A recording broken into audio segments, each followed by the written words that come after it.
मीकात पर फिजिकली पहुंचे बगैर आपका अहराम या उम्रे की नियत नहीं होती है, तो ये वीडियो आपके लिए है। तो आइए शुरू करते हैं। अगर आप ऐसे मसले को फॉलो कर रहे हैं जिसके अंदर फिजिकली मीकात पहुंचना जरूरी है, तो उसके लिए आपको जौफा या फिर ताइफ तकरीबन 180 से 200 किलोमीटर दूर है।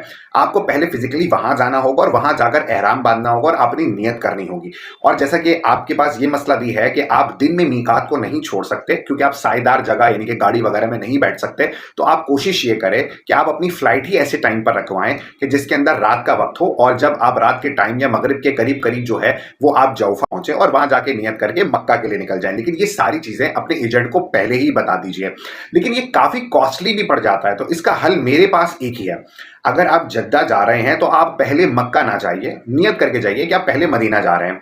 आप मदीना में जितने दिन आपने स्पेंड करना है आप स्पेंड कीजिए, और जिस दिन आपने मक्का के लिए निकलना हो मदीना से निकले ही मगरिब के करीब करीब, ताकि मस्जिद अली या जुल हुलैफा का जो मीकात है वहां पे आप मगरिब के टाइम पे पहुंचे, और पहुंच के वहां पर आप नियत करें और फिर आप मक्का के लिए निकल जाएं और रात रात में आप उम्रा अदा कर लें। इससे फायदा ये होगा कि ये जो आपकी ट्रैवलिंग कॉस्ट है ये भी बचेगी। जद्दा से मक्का जाने के बजाय आप जौफा जाएंगे या फिर आप ताइफ जाएंगे तो आपको काफी कॉस्टली पड़ेगा, तो उससे बेहतर है कि आप मदीना चले जाएंगे। और दूसरा ये है कि जो आपके लिए दिन के टाइम पर मीकात छोड़ना जो है वो दम का बाइस है, उससे भी आप बच जाएंगे। तो मेरा ख्याल है कि मदीना जाना पहले बेहतर है और बाद फिर आप मक्का चले जाएंगे।